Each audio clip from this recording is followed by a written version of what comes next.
नमस्कार दोस्तों, मैं आपका दोस्त जेपी गोस्वामी। कल अपन ने पिछली वीडियो में सीखा था एसी और डीसी के जनरल नॉलेज के बारे में, मतलब वोल्टेज क्या होता है, एसी और डीसी। उसके बाद आज अपन बात करेंगे AC volt and DC voltage के फायदे एंड नुकसान के बारे में। इसमें क्या फायदा है, इसमें क्या नुकसान है, इसके बारे में। तो चलो दोस्तों, बिना टाइम गंवाए हुए आज अपन बात करते हैं सबसे पहले एसी वोल्ट के बारे में। तो दोस्तों, एसी वोल्ट मतलब अल्टरनेटिव करंट, जिसमें अल्टरनेटिव का जहां भी नाम आता है तो समझने का उसमें फ्रीक्वेंसी है, और डीसी वोल्टेज का नाम आता है तो उसमें फ्रीक्वेंसी नहीं है, इसीलिए उसको डीसी वोल्टेज बोला जाता है। तो अब दोस्तों बात करते हैं एसी वोल्ट को, या एसी वोल्ट वाला जो भी सिस्टम है वो डीसी में चल सकता है या ना चल सकता है, और डीसी का जो सिस्टम है वो एसी में चल सकता है या नहीं चल सकता है, इसके बारे में। तो दोस्तों, जो भी पहले टाइम में जब भी अपना जनरेशन हुआ उस टाइम क्या हुआ दोस्तों, डीसी भी बनाया गया एंड एसी भी बनाया गया। पर एसी में दिक्कत ये हुआ, डीसी में दिक्कत ये हुआ गया कि डीसी के कुछ डिसएडवांटेज थे, वहां पे ये फिसल गया और ये एसी के मुकाबले पीछे रह गया।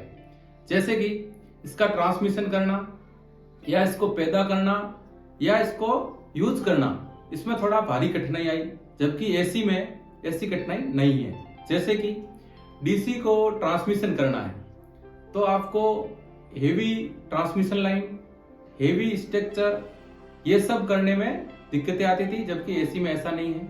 दूसरा, अगर लो वोल्टेज को हाई वोल्टेज में करना है तो उसके लिए जितना भी इक्विपमेंट चाहिए, बड़े बड़े इक्विपमेंट, उसकी रिक्वायरमेंट रहती थी, जबकि एसी में ऐसा नहीं है।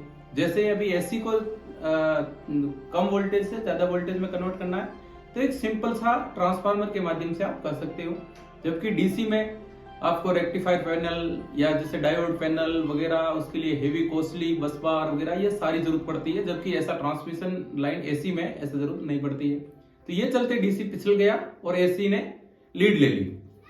अब दोस्तों बात करते हैं अपने को एसी के बारे में।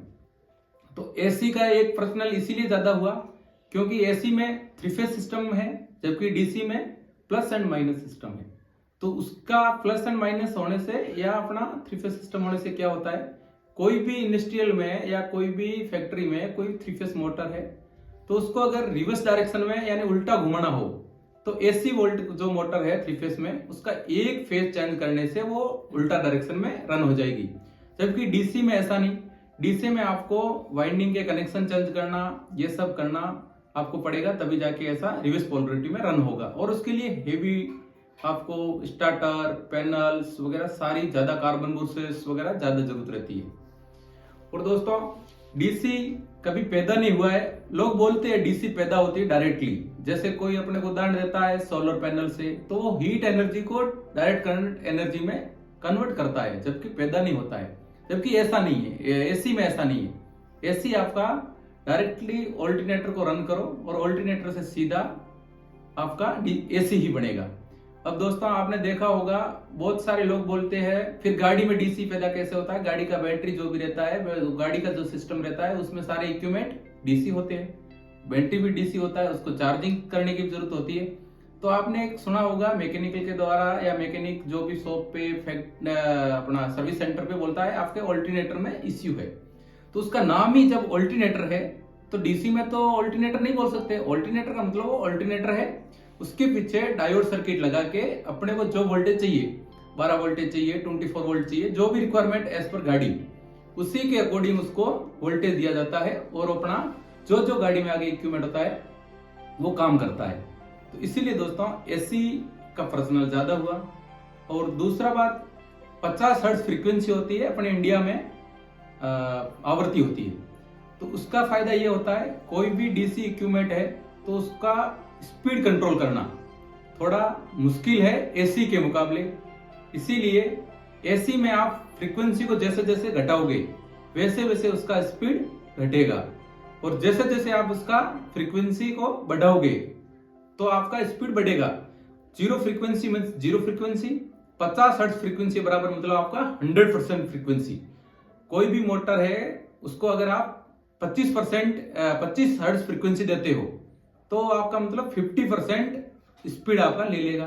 50 हर्ट्ज फ्रीक्वेंसी देते हो तो आपका 100% स्पीड देगा। जैसे कि मैं आपको एक एग्जांपल दूं, कोई अपना मोटर है जिसका 1500 आरपीएम का मोटर है, अगर आप उसको अप्लाई करते हो अभी 25 हर्ट्ज, तो कितना होगा, 750 आरपीएम पे रन होगी, क्योंकि उसका फुल आरपीएम है जो अपना 1500 है। और अगर 50 आरपीएम देते हो तो अपना 1500 आरपीएम पे रन करेगी। डीसी में भी ऐसा ही है मोटर, जिसको अपन कंट्रोल कर सकते हैं, ऐसा नहीं दोस्तों।